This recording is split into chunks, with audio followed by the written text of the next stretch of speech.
give us a moment while we're spooling up here, making sure everything's connected. And we are live. All right, ladies and gents, welcome to the Edge Live Q&A. We do this every Friday. And today I'm joined by Brett, our business dev manager. How's it going, Brett? I like to go by Supreme Leader.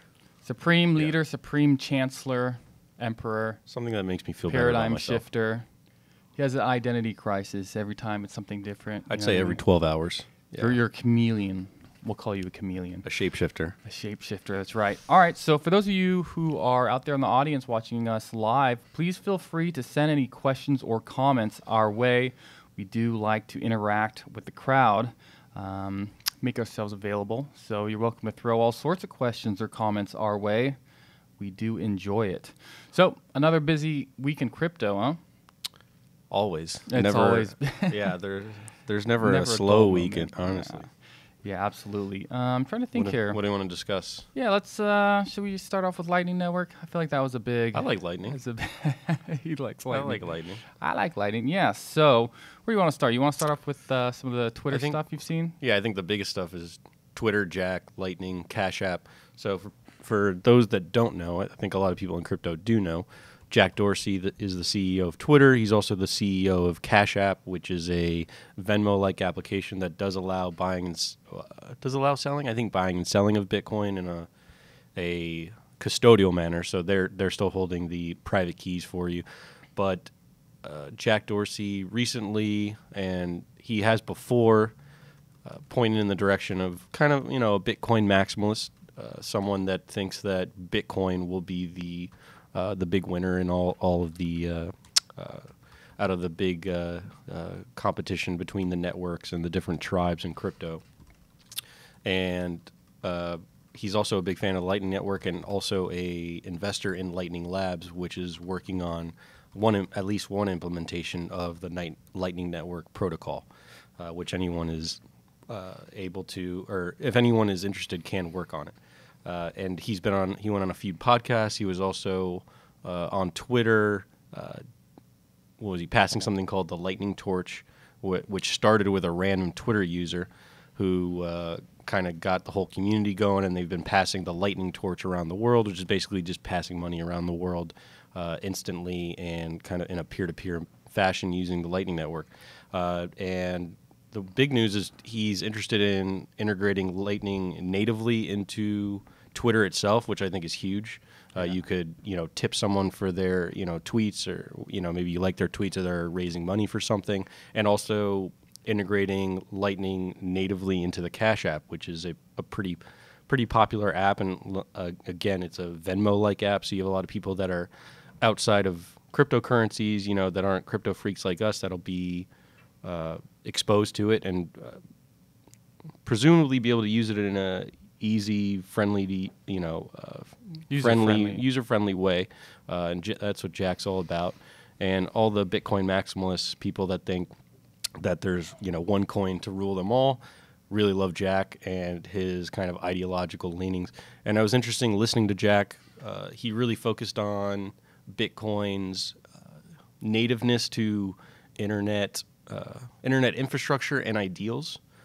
He mentioned that he was pretty active, or not active, at least intellectually active, reading cypherpunk forums, stuff like that, really getting into the literature even before Bitcoin came around. So he seemed to be primed for some of the things that the Bitcoin community is all about: openness, open source projects, not censorship resistance. Well, at least at the monetary level. Twitter's been known for deplatforming people, so it'll be interesting to see. I mean, can you imagine if you're making a lot of money off of all your followers on Twitter through this Lightning plugin, and then they just deplatform you? You know what I mean? Yeah. I guess they can already. Well, yeah. Who would do that? They can in do that on situation? YouTube, though. What do you mean? You mean Twitter itself? Yeah.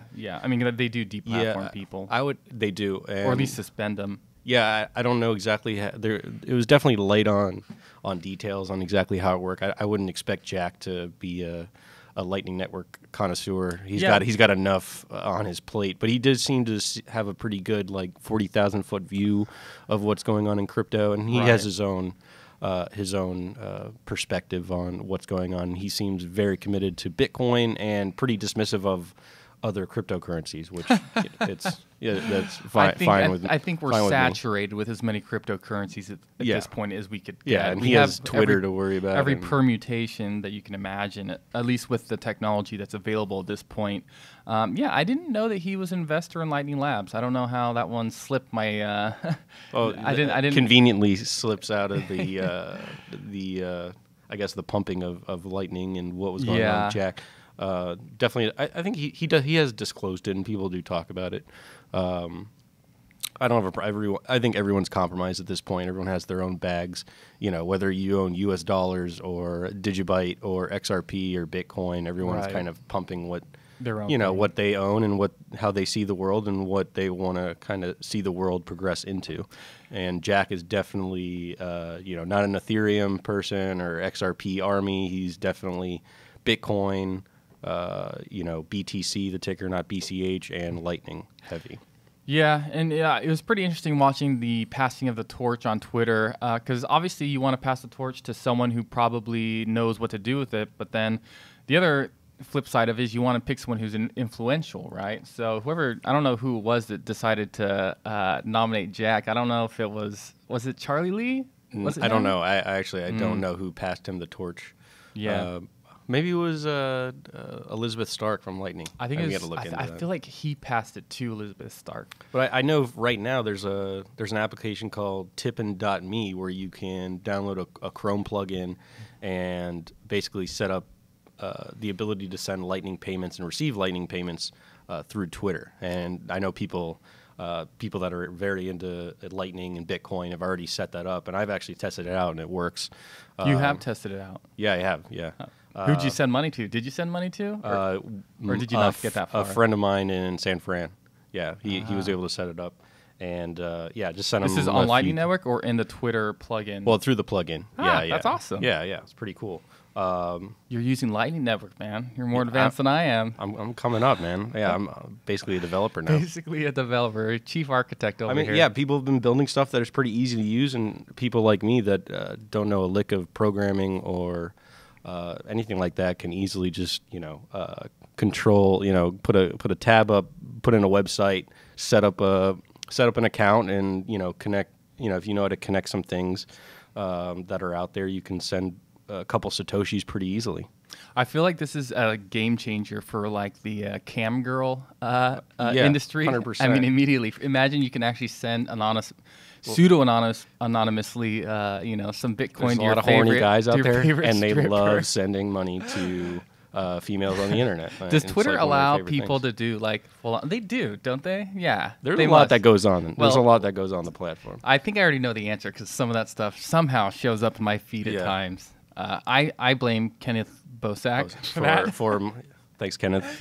You always lighten up my timeline. And SpankChain. Yeah, which is crypto related. Yeah. Is the only reason that I would ever dabble in following such sort of characters. But for those that are interested in Lightning, we definitely have been monitoring what's been going on for a while, and we'd have a bunch of talks in house about exactly kind of the specifics of all right, how's this going to work? What's our role in the ecosystem? What kind of user experience people will have using Lightning? And there a lot of the devil's in the details on this stuff. But it is something that's been on our radar for a while, and we're definitely moving in the direction of enabling some type of functionality. We don't know specifically exactly how that'll play out. Just like Jack wasn't really sure how it'll be integrated on Twitter, but it's definitely a priority. And we've heard from a bunch of users out there. You might be one of them that wants to see Lightning in our wallet, and we're definitely in the mindset that cryptos is something that you can. There is no dichotomy, right? Money is something you save and spend, right? It's not an or thing. So for us, being able to spend and do some micropayments online is definitely part of the crypto experience, not just saving or hodling or hoping for some type of huge,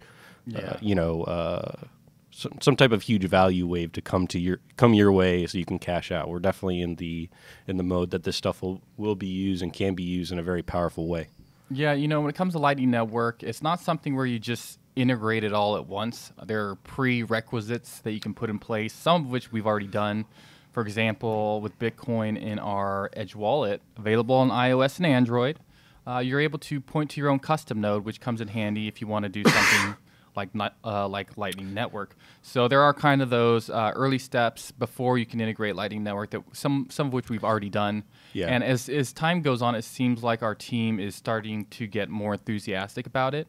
I think in the past, a lot of the work we've done has been to integrate other cryptocurrencies. And at this point, like I said, it feels saturated. If I'm being honest, 99, maybe not 99, maybe like 95% of users probably just use Bitcoin. You know what I mean? 100%. The power users will have maybe some XRP or Litecoin or Monero or something like that. But your typical user, Jane Doe off the street, is not going to want to keep track of more than one cryptocurrency. They don't want to have to deal with exchange rates, transferring back and forth. They just want something that works. Yeah. So that is definitely the big addressable market there. People that just want a simple solution that works.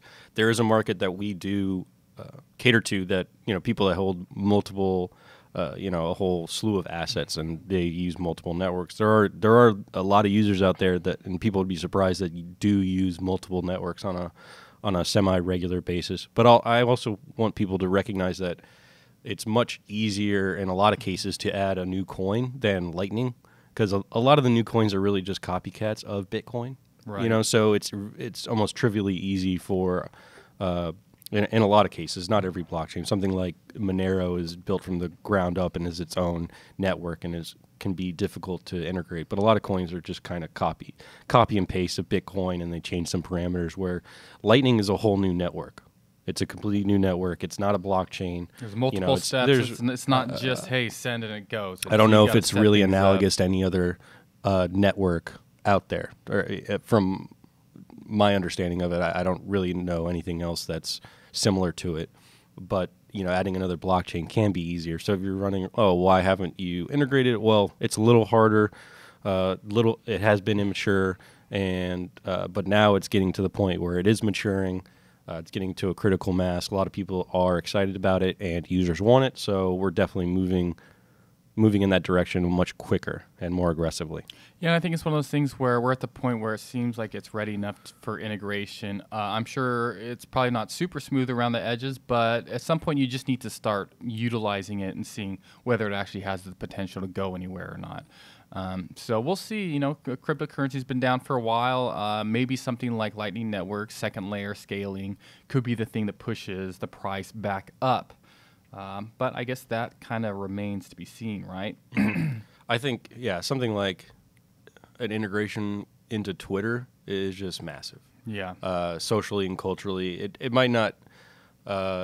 It's not necessarily a huge technical thing, but it is something that's huge culturally and socially, and people will be like, okay, it's pretty much the marker of mainstream. Yeah. If you're on Twitter and you have some type of following, or it's integrated into Twitter, it becomes a pretty mainstream technology by default. Yeah, what'll be interesting is that I know with Bitcoin Cash and Bitcoin, if you're on Reddit, you could tip someone by typing out some tip bot, whatever. But the one thing I always notice is that the people who are tipping, it was only like, 10 cents here, 10 cents there. And you'd only have like one person out of the entire thread giving a tip. It's just interesting because it seems like people are not very generous with their tips, if that makes sense. I think people want to keep their Bitcoin.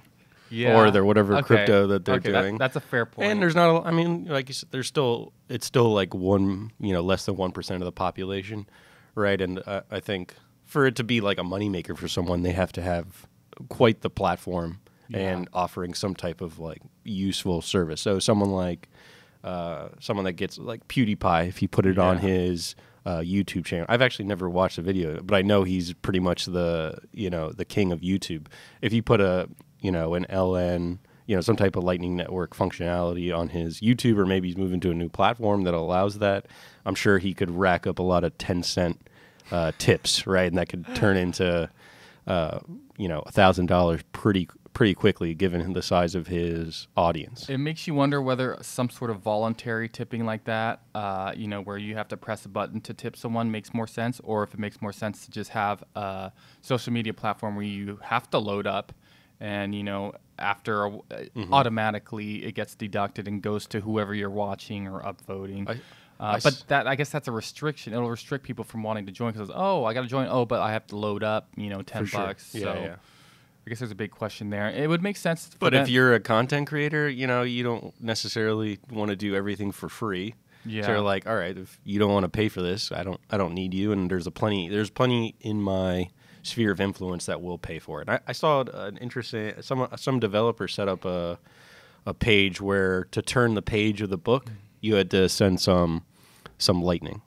Yeah. Now I don't know if that's like a huge use case. It's just the thought that you have to pay each time you progress, either reading or consuming something, is a pretty cool feature. I don't know if that book in particular was interesting at all, but just that you could do it is pretty amazing. Yeah, and the good thing about something like a book is with a book, a lot of times you have to buy it, and then it might end up not even being a good book. So if you're paying as you go, then there's less risk. It's true. You're not paying for all of it up front. Well, and I've seen the phenomenon of crowdsourced and collaborative books. I don't know if that's a phrase that makes sense, but in the sense that an author can start writing a chapter and doesn't have to finish the book, can release it online, have people pay not only to read, but they can also contribute to how the book unfolds in certain ways. I know the guy who wrote The Martian, that's how that book kind of got started. He released things online, and it kind of progressed over time. And I could see, authors maybe, collecting some type of fees as they start to, and they can kind of fund their project as they start to write out that whole project. And people can pay and interact and all sorts of things that weren't possible before. Yeah, well, I think 2019, I'm about to say 2018. I'm still not used to the date. I think 2019 could be the year of Lightning Network. I don't know if it'll be big by the end of the year, but I think at least the ball will be rolling by then. For sure. All right, let's see. Let's see what else we got here. Oh, JP Morgan? JP Morgan coin? We can shit on them a little bit. I'm ready to shit on them. Let's do it. Yeah, fuck them. What? JP Morgan coin. So first, so essentially JP Morgan has come out and said they're making their own cryptocurrency of some sort, or they're using it is an actual coin. It's very sparse on details there. Yeah, and it sounds like everyone's like, ooh, JP Morgan coin. How do I get my hands on that? Which, whatever. Okay, if you want to get your hands on it, go for it. But I think some people are saying it might just be a private blockchain where you can't even get access to it. Yeah, I don't know. The people who wrote these articles and maybe JP Morgan themselves, maybe you guys could clarify. I don't know if Jamie's watching right now, but what's the definition of a cryptocurrency, right? Like, is this just are there actual cryptographic key pairs? Like, from my reading of it, this is just for corporate clients. So if you're really interested in innovation for small efficiency gains for large corporations, this is for you. If you're not, then you probably won't be into this coin. So if you are a large corporation and you're looking to save cents on money transfers, go to JP Morgan. They got some interesting stuff going on. Also, what's the definition of a blockchain? So if it's to me, the private blockchains they're not even in the same league as a public blockchain. So they're definitely not. A private blockchain is more of a SQL database, right? Or am I insulting SQL databases right now? You're all right. You hypothetically could do it that way. It just probably wouldn't be quite as distributed, right? You wouldn't need a network. It would just it would be very centralized. Yeah, and very efficient. And if anyone wants to screw with the database, then you got all sorts of problems. There's no consensus mechanism. So the consensus is what Jamie Dimon. We could start our own blockchain. And it'd be practically. That's where all right, is this really a cryptocurrency? As in, is there a cryptographic key pair? Or does Facebook have? Let's get real. JP Morgan has talked so much smack about cryptocurrency. I think this is just a PR stunt, and even if it's not, it's probably not going to end up becoming anything. So I don't even know why people are interested in it. JP Morgan, because you have JP Morgan, you have crypto, and you have blockchain, and then you'll get a lot of clicks for those three. I think that's what it is. I think this is just a click thing. Oh, look at us. We're being very progressive here. We're creating our own cryptocurrency. They just want to stay in the headlines, which is what they do. And I swear that cryptocurrency media just laps everything up. If JP Morgan, Chase, or any of those big companies say anything about cryptocurrency, all of a sudden it becomes some big headline. Well, we need clicks, baby. Yeah, well, Our whole economy is running on I'm at clicks. the point where I'm not clicking on. I don't know who's clicking on this stuff anymore. Well, too bad. You just did. You just, to learn about and talk about this, we're talking about it. So are we part of the problem? Okay, we are part of the problem. All right. Maybe at least, you're right. Yeah. You got to be a little self-reflective there. But it does give us a chance to shit on them. Yeah. I would almost like being a CEO of a big company where you can spout off bullshit, you know what I mean, just for the sake of PR. Well, that's your main job. Yeah. You have to, it's like a game theory thing where you just spout off some bullshit. As long as your company ends up getting some value out of it, then you've done your job, and you've done a good job. It's pretty well known on Wall Street. If you're selling a financial product, that means you're effectively short that product because you're trying to get rid of it, but you're starting to sell it. So you want to pump up things that you hate, right? So you're going to talk up things that you don't like and you want to get rid of, right? Because you're trying to sell it. And then on Wall Street, if you're trying to buy something, that means you might not have it or you want to get more of it. You want to get it for a low price. So you want to talk shit about things that you might be kind of under the table, or, things that, you're not making big PR announcements about certain buys. We're doing really badly right now. And as your stock plunges, then you buy a bunch of it up at a low price. Exactly. So if you take that model for understanding what Wall Street does, Jamie Dimons talks shit about Bitcoin, so you can kind of think, all right, they want to get in a little cheaper, and they talk up their crypto coin or blockchain, whatever, and they're trying to sell that. But they're definitely smart. They know they know what they're doing in certain domains. They're smart guys. They like to make money. I don't think they take this project too seriously. Yeah, and I do think they take Bitcoin way more seriously than they put on in the press. Yeah, I think you're probably right. What else we got here? Have you looked into the BitTorrent Binance? No, is it Binance that was launching it? Where was it? Oh no, that's Justin Sun. Justin Sun. Oh my God, Forbes 40 under 40. He is, yeah. 30 under 30. He's an innovator. What have you done, dude? Well, what did he do? His main thing is Jack Ma's his uncle, right? That's is it pretty much really? It. Yeah, I'm pretty okay, sure. I didn't know that. He's been anointed by him or something like that. That's Tron. So he raised a bunch of money with Tron. Oh, that's right. BitTorrent token is on Tron. And then he buys BitTorrent. What is the token used for? I don't know. It's supposed to be for like faster downloads, which I can't think of anyone. The people that use BitTorrent, I think, are somewhat technologically savvy. At least I don't think they're really gonna pay for that. Yeah, I don't know. think so either. But I'm also not a 40 under 40, so I'm not at that level. If you're gonna pay for faster speed, then why not just buy the thing legitimately? Yeah, I don't know. I told you I'm not at that level. Intellectually, to really understand what Justin Sun's getting at there, but he does have a top 10 cryptocurrency, and I don't. Is it really? It is top 10, isn't it? Yeah, there's a lot of people out there that are interested in Tron. Yeah, there's just a lot of stuff that's not going on with other coins, I think. What else we got here? So, just on a side note. Oh, go ahead. No. I was going to say, on a side note, we're looking to have guests on our Edge Live Q&A. So if there's anyone within the cryptocurrency community that you would like to have on, or like us to have on, then please let us know, because we are, we have some people coming up, actually. I think Caleb from Salt will be on in a couple of weeks, because we have some meetups. I know next week I'm having a meetup. I'm doing a presentation on confessions of a Grin mining pool operator, which I think will actually be sounds salacious.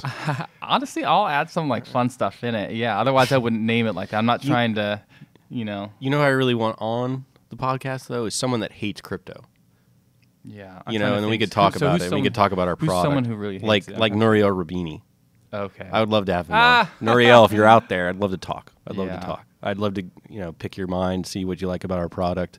Krugman. Paul, Krugman, come on, Ben. Come on. We're looking to talk. We'll talk Keynesianism. Man, just be spewing we'll talk acid. modern what is it? Modern monetary theory, modern money theory. Sounds about right. Yeah. We'll also talk about how how leftist ideology is the greatest thing ever. For sure. Yeah. Let's see. I think another big story that kind of brings crypto more into the mainstream, and Anthony Pompliano, the big pomp who likes to Right. pomp crypto and blockchain and Bitcoin in particular. He's been raising money for his fund, and he was successful this past week. What kind of in fund are we talking about? Like a mutual fund sort of a thing? fund, not a fund. mutual fund, a hedge fund. It's a hedge fund. Okay. Yeah, so they can go long and short. And he's definitely, the fund is crypto focused and not just holding coins, but investing in equity of companies Right. that are building out services or infrastructure in cryptocurrency blockchain. And he was able to sign up and raise money from 2 pension funds in Virginia, which is pretty big. And I think I know I've been reading about the last couple of years. There's always like some big crisis on the horizon for pension funds, and this is definitely an interesting way for them to diversify their holdings, get into some uncorrelated assets, uncorrelated industries with the rest of the whatever they hold, and I don't know their relative health, the pension funds he raised money from, but this is definitely interesting and innovative on their part, and it's definitely hard to get people that manage money to take risk first, and especially with a lot of money, and not only a lot of money but public money. So hats off to Pomp. Probably I would imagine did a great job explaining what's going on in crypto, and kind of what the future entails, and how they can kind of get in early and fund the infrastructure that's going to be coming out in the next couple of years. But that's definitely a huge move of more and more institutional money coming into cryptocurrencies and blockchain, and that comes only a couple months after the Yale Endowment announced that they were involved in, or at least allocating some portion of their portfolio to some type of crypto hedge fund. So institutional money is already here. About time, in right? a big, Everyone's not a, been talking about not it a for huge, years. Yeah, for sure. It was always, kind of out there, something that could happen, and things have been set up where institutions are more comfortable, and it definitely, I would say the price decrease, or the price increase the frenzy really got their attention, and then Yeah, it crashed, the and crash everyone's like, definitely made "Oh." it a lot more attractive to actually come in and make Oh, some that's true. That's investments. true. Yeah. I wonder if the volatility scared him a bit, though. That scares everybody. Yeah. Not us, though. We live in the volatility. We are formed by it, shaped by it. I don't know, man. influenced When by the it. volatility heads downward, or when the price heads downward, I don't know if I'm quite I get a into jolt that. of energy. I'm like, I get a jolt of nervous energy. nervous. Well, it could be because nervous is still excitement, though. Yeah. And it means people It makes us hungrier. exactly focused. It's a nice fast, right? You don't want to be just eating all the time. You're just gonna feel like shit. It's true. You need to eat. I'm cool with feasting. I'm cool with bull markets, but I'm also cool with bear markets. It's all good. All right. Okay, so I think we're getting close to the end here. We do have some events coming up. For those of you in San Diego, we have the Convergence Crawl on March 1st. We also have, as I mentioned, I have a meetup next week, but then also the 28th, we have Caleb from Salt and Wendy O, who does technical analysis. They're both going to be there. That's Thursday, February 28th at Union Co-work in San Diego. Let's see here. Wednesday, February 27th, Convergence. We're doing a showcase. I don't know if that's a speech or if we have a booth, but that's also a San Diego event. Do we have So- any questions? no, I has haven't it been seen any quiet questions. today? It's been quiet today. Yeah. I'm trying to think what else. I think that's about it. So for those of you who want any questions or comments answered, you're welcome to hit us up on Twitter. We're at Edge Wallet. We're also on Facebook. Pretty much if you're trying to contact us, there's a million different ways to do it. So I guess until next time, it's Brett and Kylan. Remember, your keys, your coin.